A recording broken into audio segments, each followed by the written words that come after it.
Uttarakhand lecturer history की class में आपका स्वागत है। तो स्टूडेंट्स, अब तो आपको क्लियर हो ही गया होगा कि स्क्रीनिंग का पेपर नहीं होना है। अपने सब्जेक्ट पे पूरा ध्यान देना है, बिल्कुल वेट नहीं करना कि गवर्नमेंट का या कमीशन का फाइनल डिसीजन क्या आना है, वो आ चुका है।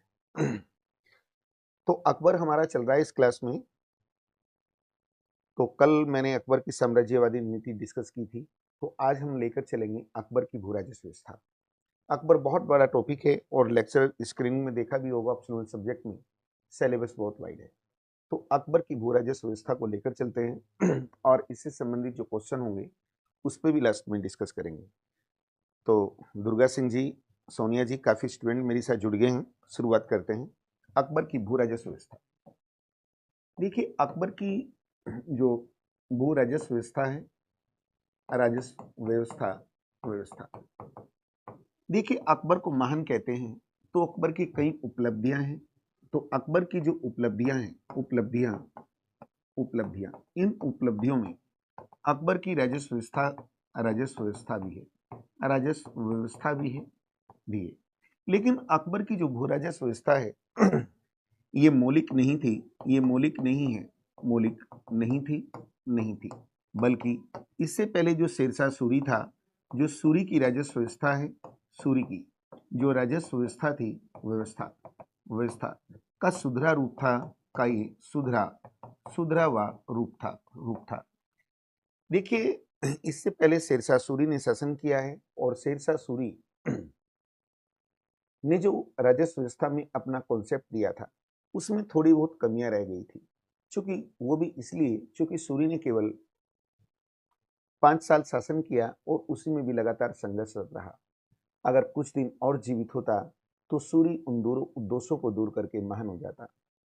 तो सूरी की जानकारी देखिए, मैंने एक क्लास में पढ़ाया भी था। एक नाम आता है अब्बास खान शेरवानी, उसकी पुस्तक है तारीख शेरशाही, उसमें है। तो अकबर ने उनको स्टडी किया और उसी राजस्व व्यवस्था को अपनाया।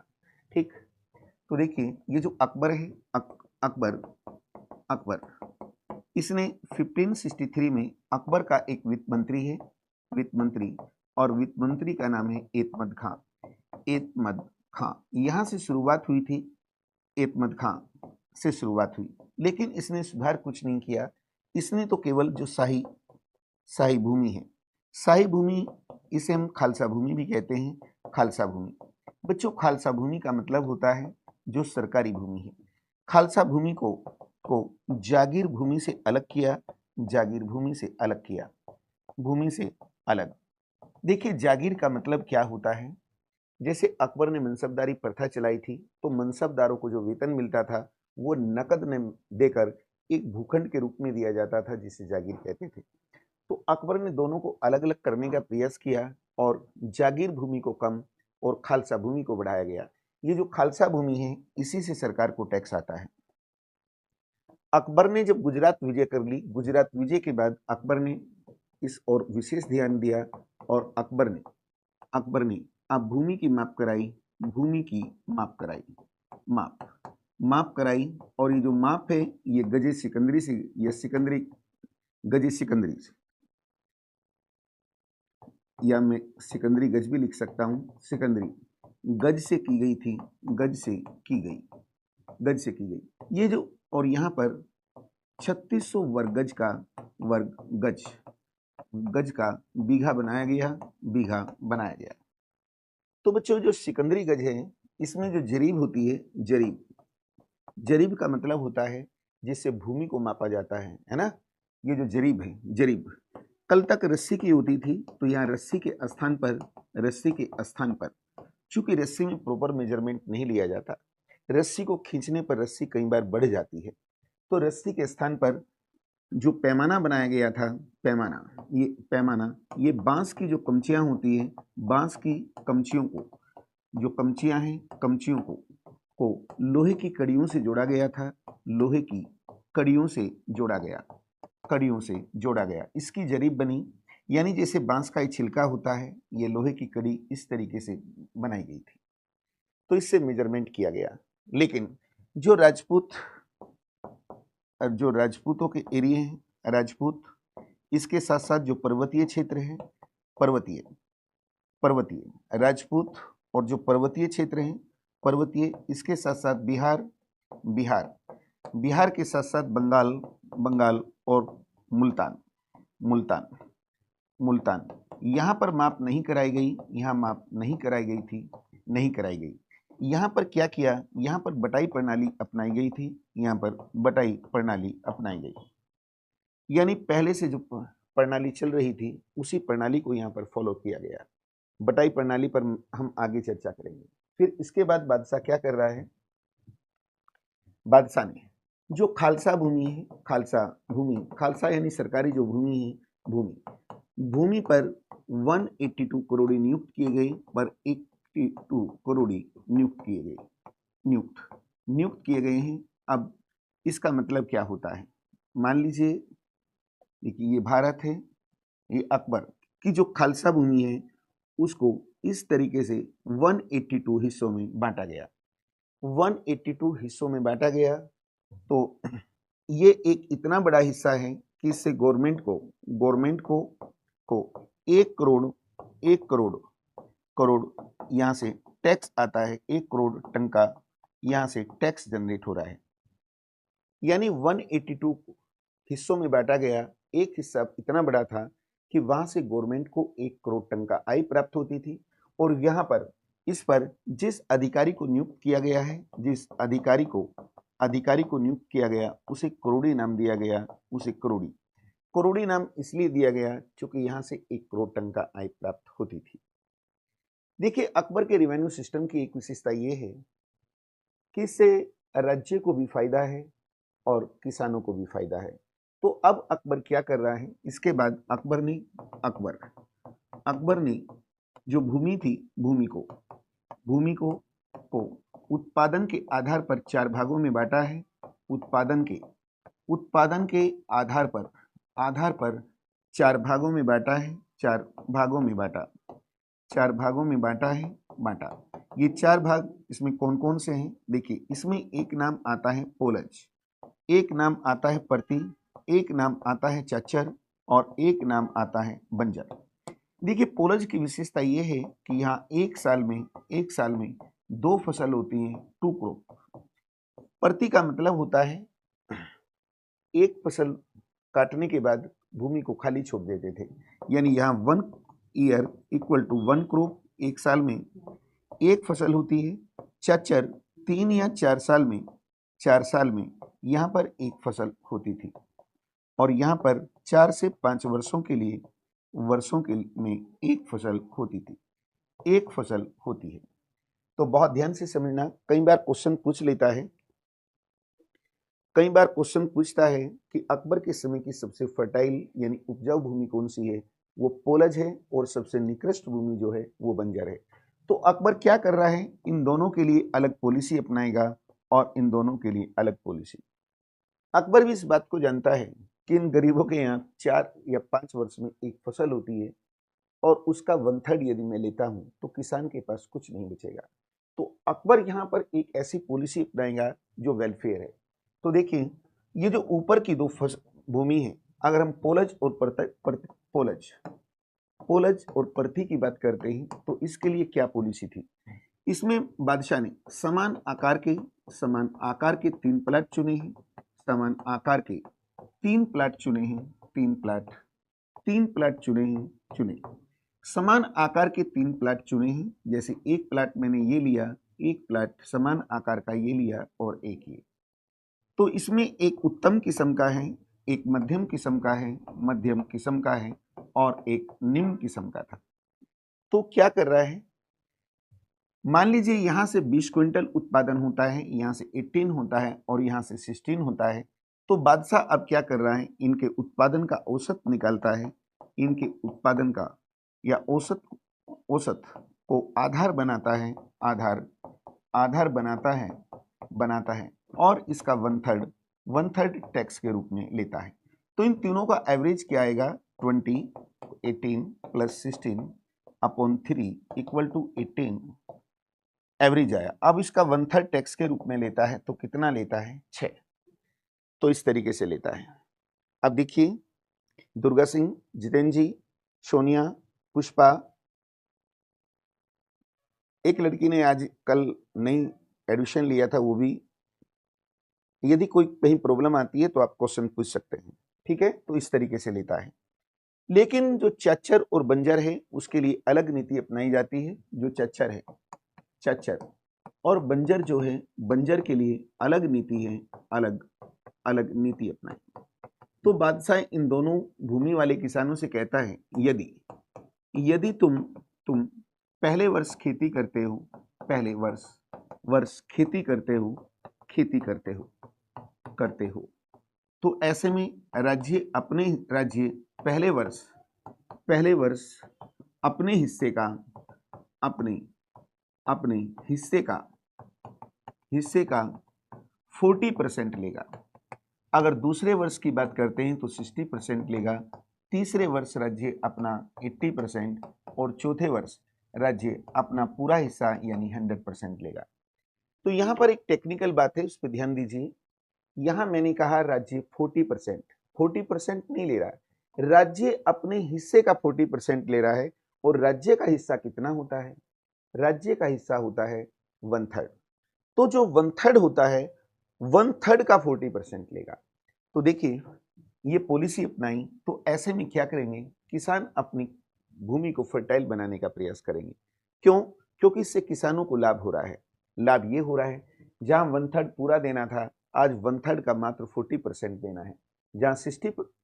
जहां यहां भी 1/3 देना था, लेकिन यहां राज्य क्या कर रहा है, अपने हिस्से का 60% ले रहा है। तो देखिए, यहाँ किसानों को फायदा है, इस तरीके से टैक्स में छूट मिल रही है। अब हम कहेंगे कि राज्य को नुकसान है क्योंकि राज्य छूट कर रहा है। राज्य को भी नुकसान नहीं है, राज्य को तो चौथे वर्ष मिलना था अपना हिस्सा, लेकिन इन वर्षों में भी कुछ न कुछ मिला। तो अकबर की राजस्व व्यवस्था की ये विशेषता थी। आज भी हम भारत सरकार की बात करते हैं कि टैक्स दो, टैक्स दो। टैक्स बिल्कुल देना चाहिए, लेकिन टैक्स देने लायक तो बनाओ। मैं तो चाहता हूं कि आप मेरे साथ हिस्ट्री के जो स्टूडेंट जुड़े हैं, आप भी गवर्नमेंट को इनकम टैक्स दो, आपको भी कोई दिक्कत नहीं होगी। अरे टैक्स देने लायक तो बना दो, लेक्चरर तो बना दो, ठीक। तो ये थी, देखिए यहां जो टैक्स है, इतना आप समझे। अगर अकाल पड़ता था, अकाल आदि के समय टैक्स माफ कर दिया जाता था, टैक्स माफ कर दिया जाता है, माफ कर देते हैं। तो यहां पर जो टैक्स वसूली के तरीके हैं, अब उनको देखते हैं। तो टैक्स वसूली के तरीके, बच्चों, जो टैक्स वसूला जाता है, इसके लिए प्रॉपर 3 विधि होती है। एक होती है बटाई प्रणाली, बटाई प्रणाली, गल्ला बख्शी भी कहते हैं इसे, बटाई प्रणाली। ये 3 प्रकार की होती है। इसमें एक होती है खेत बटाई, एक होती है लंक बटाई, और एक होती है रस बटाई। देखिए, खेत बटाई का मतलब क्या होता है, ये किसान की इच्छा के ऊपर डिपेंड करता है, वो कौन सा तरीका चाहता है। यानी खड़ी फसल को, जो खड़ी फसल है, फसल को खेत में बांट लेना, यानी अनाज खड़ा है जैसे गेहूं, तुम अपना हिस्सा कटा लो, हम अपना हिस्सा काट लेंगे। ये आफ्टर हार्वेस्टिंग, यानी फसल को काट दिया गया है, काट दिया भाई, तुम अपने की थ्रेसिंग करा लो, हम अपने की करा लेंगे। आफ्टर थ्रेसिंग होता है, यानी अनाज और भूसा अलग हो गया है, अलग कर दिया गया है, अलग, तुम अपना हिस्सा ले जाओ, हम अपना ले जाएंगे, ठीक।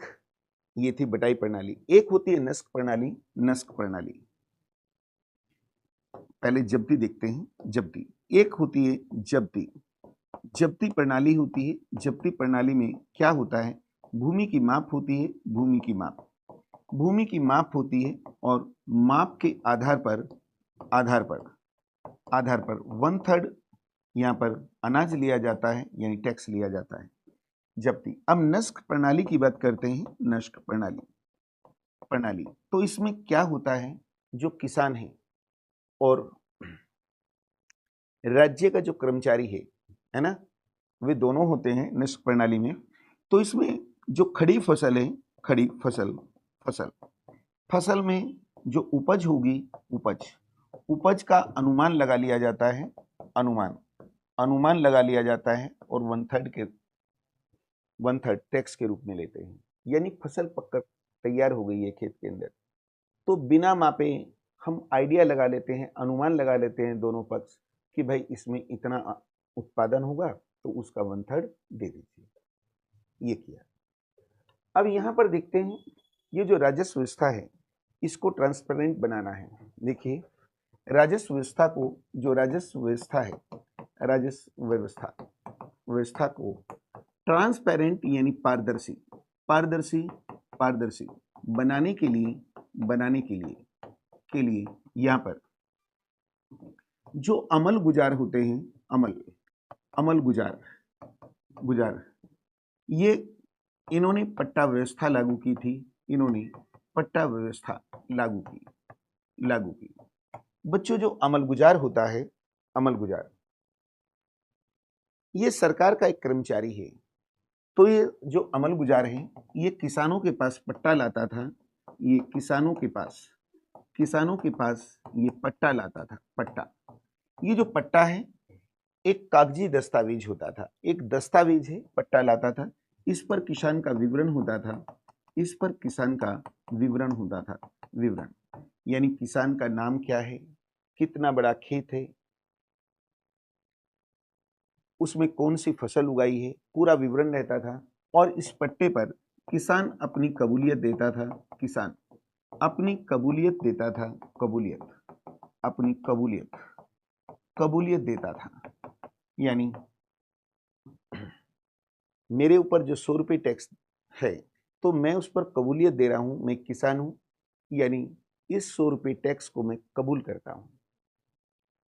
अब ऐसा इसलिए किया गया क्योंकि अभी तो मैंने कबूल किया है, और जब मेरे से टैक्स वसूला जाएगा, यदि 100 रुपये टैक्स था, यदि मेरे से उससे ज्यादा लिया जाता है तो मैं उस पर ऑब्जेक्शन कर सकता हूं। और यदि मैं टैक्स देने में आनाकानी करता हूं, तो जो अमल गुजार है, सरकार का कर्मचारी, ये इस पर एक्शन ले सकता है। तो इस कॉन्सेप्ट को शेरशाह सूरी ने भी अपनाया था। तो एक बहुत ही अच्छा कॉन्सेप्ट ये था। सूरी के राजस्व व्यवस्था में एक दिक्कत ये थी, वहां क्या था और यहाँ भी, ये जो कर है ये अनाज के रूप में भी दे सकते हैं और नकद भी दे सकते हैं। नकद दोनों रूपों में दिया जाता था, लेकिन नकद को प्राथमिकता दी जाती थी। नकद को प्राथमिकता दी जाती थी। लेकिन कर नकद तो तभी दिया जाएगा जब फसल का भाव का पता हो, और फसलों के भाव सरकार तय करती थी, तो इसमें सरकार को विलंब होता होगा। तो अकबर ने इसका समाधान किया है और इसके लिए आईनी दहसाला व्यवस्था अपनाई है। आईनी दहसाला व्यवस्था अपनाई है। दहसाला व्यवस्था को अपनाया। ये जो आईनी दहसाला व्यवस्था है, इसे राजा टोडरमल ने दिया था। टोडरमल, तो इसे टोडरमल ने दिया था। इसे टोडरमल ने दिया था, तो इसे हम टोडरमल बंदोबस्त भी कहते हैं। ये जो राजा टोडरमल है, ये शेरशाह सूरी की सेवा में भी रहा है और अकबर की सेवा में भी रहा है। तो जो आईनी दहसाला व्यवस्था है, इसको हम लेकर चलते हैं। क्या है ये आईनी दहसाला व्यवस्था? आईनी दहसाला व्यवस्था, बच्चों, ये जो आईनी दहसाला है, दहसाला व्यवस्था, ये अकबर ने 1580 में अपनाई थी। तो इसकी जो जानकारी है, जानकारी एक नाम आता है अबुल फजल। कल मैंने बताया भी था, अकबर के नवरत्नों में एक है। तो इस अबुल फजल ने एक अकबरनामा पुस्तक लिखी थी, पता है ना। और अकबरनामा के तीसरे भाग को आईने अकबरी कहते हैं। तो इसकी जो पुस्तक है आईने अकबरी से जानकारी मिलती है। अकबरी जानकारी देती है कि बादशाह ने अपने शासन के 15 से 24वें वर्ष तक के ये आंकड़े एकत्र कर रहा है। आंकड़े इसने बादशाह ने एकत्र किए। अब बादशाह गद्दी पर कब बैठा है? बादशाह बैठा है 1556 में। ठीक, यहां भी कर देता हूं 1556। तो देखिए 15 जोड़ता हूं तो 1571 से लेकर के इसको भी जोड़ते हैं तो 1580 तक। यानी बादशाह शेरशाह सूरी की तरह क्या कर रहा है, हर साल फसलों के भाव तय करता था। हर साल फसलों के भाव तय कर रहा है। लेकिन आईने दहसाला व्यवस्था का जो कॉन्सेप्ट है उसमें 71 से लेकर 80 तक ये 10 साल के जो आंकड़े हैं उनको आधार बनाया गया है। आपको क्लियर है? कोई क्वेश्चन पूछना चाहेंगे? कहीं दिक्कत आ रही है? यार लाइव क्लास चल रही है तो प्लीज क्वेश्चन भी पूछना है। पुष्पा जी, कोई क्वेश्चन पूछना है किसी को या कंटिन्यू रखना है? क्योंकि इसके बाद इस टॉपिक से संबंधित क्वेश्चनों पर भी चर्चा करेंगे हम। आप लोग चलो ठीक है। सोनिया जी, तो देखिए दहसाला का मतलब होता है 10 वर्ष। ये कॉन्सेप्ट किसने दिया है? राजा टोडरमल ने दिया है, तो इसे हम टोडरमल बंदोबस्त भी कहते हैं। तो ये क्या था? जैसे 1571 है, यहाँ 72, 73, 4, 75, 76, 77, 78, 79 एंड 1580। तो ये 10 वर्ष हो गए हैं। तो ये ईयर हैं और ये फसलों के क्या हैं? रेट है। मान लीजिए यहाँ फसलों का भाव 95 था, यहाँ 94 है, यहाँ 96 है, यहाँ 97 है, यहाँ पर 90 फिर 5 है, यहाँ पर 98 है, यहाँ पर 100 है, 100 यहाँ 99 है, 101 है एंड 102। तो हर साल फसलों के भाव सरकार तय करती थी, तो 10 साल के जो भाव थे आधार बना लिए गए। अब बादशाह को क्या चाहिए? 1581 का भाव चाहिए। तो बादशाह ने क्या किया? इन 10 वर्षों के जो भाव थे इनको इनका इनका औसत निकाला है, और जो भी इनका औसत आया है, औसत जो भी आया, मान लीजिए 103 आया, तो ये क्या होगा? ये 1581 का क्या हो जाएगा? भाव। अब बादशाह को 82 का भाव चाहिए, तो बादशाह ने इस ऊपर वाले को हटा दिया है और नीचल वाले को जोड़ दिया और इसका आ गया 104। अब 83 का भाव चाहिए, तो इस पुराने वाले को हटा दिया और नए वाले के साथ ये अटैच किया 105। अब 84 का भाव चाहिए, तो आप समझ गए होंगे, अब इसको हटा देगा और इन 10 वर्षों को जोड़ देगा और कितना आया है? 103। तो इस तरीके से क्या होता था? फसलों के भाव तय हो जाते थे। दुर्गा सिंह जी, स्पीड इसलिए ज्यादा है क्योंकि आप कोई रेस्पॉन्स नहीं दे रहे हैं। आपने कोई रेस्पॉन्स नहीं दिया। कितनी क्लास लाइव चल रही है हिस्ट्री की, तो आप बोलते कि सर स्पीड कम कर लीजिए। अब देखिए, जब आप कुछ पूछेंगे नहीं तो मैं तो नॉन स्टॉप बोलूंगा ही। तो ये आईनी दहसाला व्यवस्था थी। तो इस तरीके से क्या होता है, इसका मेन बेनिफिट ये है कि किसान को भी पता रहता है कि अगले साल अगर मैं गेहूं उगाऊंगा तो उसके क्या भाव होंगे, मक्का उगाऊंगा तो उसके क्या भाव होंगे। तो किसान को ये आराम रहता है। सरकार को भी ये पता रहता है कि अगले साल फसल का ये भाव होगा, मुझे कितना रेवेन्यू जनरेट होगा। तो इससे बजट बनाना आसान हो जाता है। ठीक है, तो ये अकबर की राजस्व व्यवस्था थी। तो अब ये तो आपको पता ही लग गया होगा, इन्होंने फिर डिले कर दिया है, लेकिन स्क्रीनिंग का पेपर नहीं हो रहा है अभी भी। पता कई बार लोग क्या पूछते हैं, मैं एक बात नहीं समझ पाया। जो लोग सिविल में सिलेक्शन लेते हैं ना, बच्चा 12th करने के बाद तैयारी में लग जाता है। और यहाँ क्या हो रहा है, पहले ये देखेंगे स्क्रीनिंग का होगा या नहीं। अगर होगा तो स्क्रीनिंग में पास होंगे या नहीं। अगर पास हो गए, रिजल्ट आ गया, तब जाके सब्जेक्ट की तैयारी करेंगे। लेकिन फिर समय नहीं रहता है, फिर समय रहता ही नहीं है। तो जो करना है, अब सब्जेक्ट ही होना है तो अपने में लग जाइए और 100% बहुत बेहतर तरीके से। तो अब मैं यहाँ कुछ क्वेश्चन लेकर आया हूँ, उन क्वेश्चनों पे हम चर्चा करेंगे।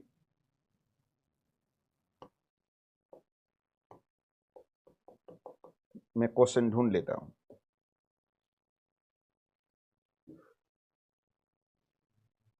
अब देखिए question number first. Question number first मैंने पढ़ा दिया है आपको, तो इसका क्या आंसर हो सकता है? कृषकों की सहायता हेतु किन मध्ययुगीन शासकों ने पट्टा एवं कबूलियत की व्यवस्था प्रारंभ की थी? अब क्या इसका आंसर हो सकता है? बहुत जल्दी नहीं है, ठीक है। अब इन क्वेश्चनों इसका आंसर क्या हो सकता है? एक स्टूडेंट, किसने इसकी शुरुआत की थी? एक स्टूडेंट जिसका स्क्रीन पे नाम नहीं आ रहा है, जो फ्रेशर स्टूडेंट हैं, प्लीज कुछ तो गुड आफ्टरनून लिख के ही भेज दीजिए, मेरे को नाम भी याद हो जाएगा और मैं फिर नाम लेके संबोधित भी करता रहूंगा। बिल्कुल डी इसका आंसर दे रहे हैं आप। नहीं जितेंद्र जी, आपका तो पता लग गया, एक कैंडिडेट और भी हैं जो स्क्रीन से गायब हैं, अभी तक कोई रेस्पॉन्स नहीं मिला है। तो देखिए आप इसका आंसर डी दे रहे हैं, बिल्कुल ठीक, डी इसका आंसर है। तो पट्टा व्यवस्था कबूलियत पत्र क्या होता था, मैंने अभी अभी बताया। सरकार का जो कर्मचारी है अमलगुजार, वो किसानों के सामने पट्टा लेकर आता था जिस पर किसानों का विवरण होता था और उस पर किसान अपनी कबूलियत देता था। तो ये जो कॉन्सेप्ट था ये शेरशाह सूरी ने दिया था और सूरी के कॉन्सेप्ट को आगे किसने बढ़ाया है, अकबर ने बढ़ाया। देखिए सूरी की राजस्व व्यवस्था जो थी वो बहुत ही अच्छी थी, लेकिन उसमें सुधार की आवश्यकता थी, लेकिन सूरी को इतना लंबा समय नहीं मिला। तो अकबर ने उन दोषों को दूर कर लिया और अकबर महान बन गया है, यानी अकबर की महानता में उसकी राजस्व व्यवस्था का भी योगदान था। नेक्स्ट क्वेश्चन लेकर चलते हैं, नेक्स्ट लेकर चलते हैं।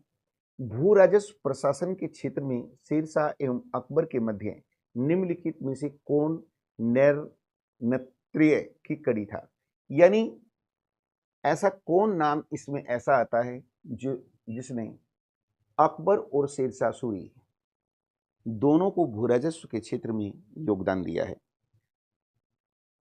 तो बी आप कह रहे हैं राजा टोडरमल, बिल्कुल ठीक है, टोडरमल बिल्कुल सही आंसर आप दे रहे हैं। ये जो टोडरमल है, टोडरमल, ये जो टोडरमल है इसने शेरशाह सूरी को भी राजस्व के क्षेत्र में योगदान दिया और अकबर को जो देसाला कॉन्सेप्ट है वो इसी ने दिया था। बीरबल महिषदास, ये तो हो ही नहीं सकता। भगवान दास भारमल का पुत्र था, आमिर का राजा भारमल का पुत्र, जिसने 1562 में अकबर की अधीनता को स्वीकार किया था। भारमल आमिर का राजा है, ठीक, जो कछवा वंश का था। फिर हम आगे की ओर बढ़ते हैं। देखिए अकबर काल में भू राजस्व व्यवस्था की एक प्रसिद्ध नीति आईने देसाला पत्ती किसके द्वारा निर्मित की गई थी। अब तो मैंने टॉपिक पढ़ा दिया है, इसको याद करना बहुत आसान हो जाएगा। अगर अचानक से क्वेश्चन लेकर आते तो आपको तकलीफ हो सकती थी। सी, सोनिया जी सी कह रही हैं और सी बिल्कुल ठीक है, क्योंकि ये कॉन्सेप्ट जो था ये टोडरमल ने दिया था और मैंने अभी अभी बताया इसमें 10 साल को जो आधार बनाया गया था, क्योंकि अबुल फजल जो है अपनी पुस्तक आईने अकबरी में कहता भी है कि अकबर ने अपने शासन के 15 से 24वें वर्ष तक को आधार बनाया है, यानी 1571 से लेकर 1580 तक के जो आंकड़े थे उनको यहाँ पर आधार बनाया गया था। नेक्स्ट लेकर चलते हैं। टोडरमल के किस क्षेत्र में ख्याति अर्जित की थी, टोडरमल ने किस क्षेत्र में ख्याति अर्जित की थी, इसका आंसर क्या हो सकता है। टोडरमल ने किस क्षेत्र में ख्याति अर्जित की थी, 4 का बी, वेरी गुड। दीपा फरशवान, बेटे अब बहुत देर के बाद मुझे दिखाई दी है दीपा फरशवान। दीपा फरशवान गढ़वाल से होगी मुझे लगता है, मेरे कई मित्र हैं फरशवान लोग। इनमें से किस कर व्यवस्था को बंदोबस्त व्यवस्था के नाम से भी जाना जाता है। क्वेश्चन नंबर 5, कौन सी व्यवस्था है जिसे बंदोबस्त के नाम से भी जाना जाता है। क्वेश्चन नंबर 5, बहुत सोच समझ के आपको आंसर देना है। Chamoli, thank you thank you thank you, very good. तो क्वेश्चन नंबर 5 का आंसर क्या हो सकता है, यहां थोड़ा सा आपको लॉजिक लगाना पड़ेगा। क्या इसका आंसर हो सकता है, देखिए अभी अभी मैंने बताया था एक नाम आता है आईने देसाला, और ये जो आईने देसाला है इसे हम टोडरमल बंदोबस्त भी कहते हैं। इसका दूसरा क्या नाम है आईने देसाला का, टोडरमल, इसे हम टोडरमल टोडरमल बंदोबस्त बंदोबस्त यानी सेटलमेंट भी कहते हैं। तो इसका आंसर जो होगा ये 20 का आंसर है।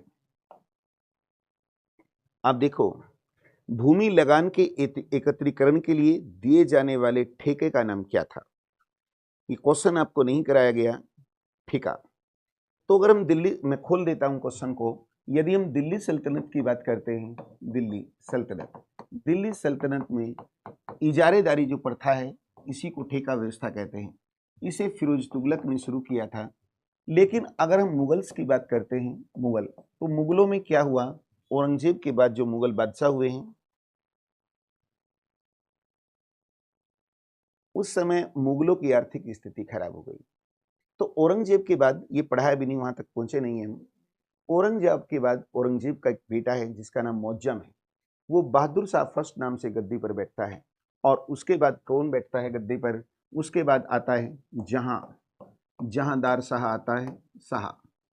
तो जहांदार शाह, इसके समय शासन की जो बागडोर थी वो जुल्फिकार खां के हाथों में थी। तो जुल्फिकार खां ने इजारेदारी प्रथा शुरू की थी, यानी ठेका प्रथा, यानी टैक्स वसूलने का अधिकार उसको दिया जाएगा जो अधिक से अधिक टैक्स जमा करेगा। ठेका दे दिया, ठेके छुट्टे थे। अब देखिए, मध्यकाल में बटाई शब्द का अर्थ क्या है? क्या एक धार्मिक कर है, धन कर है, ये संपत्ति कर है, या कोई तरीका है? क्वेश्चन नंबर 7 का बी आप कह रहे हैं और बिल्कुल राइट आंसर है बी बटाई। बटाई क्या है? एक प्रणाली है, यानी कर वसूली का एक तरीका है। और बटाई प्रणाली में मैंने बताया आपको खेत बटाई, लंक बटाई और रस बटाई। तो अब लास्ट क्वेश्चन है यहाँ पर, मुगल प्रशासन में मध्य मास इंगित करता है।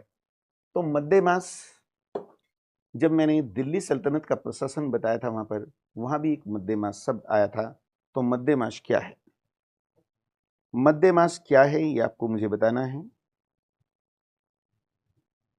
क्लास की स्पीड बहुत ज़्यादा नहीं रखनी है, बहुत धीरे धीरे चलना है। जो पुराना पढ़ाया गया वो सब रिकॉर्डिंग पीडीएफ फॉर्म में आपके पास है, उसको भी आप देखते रहिए।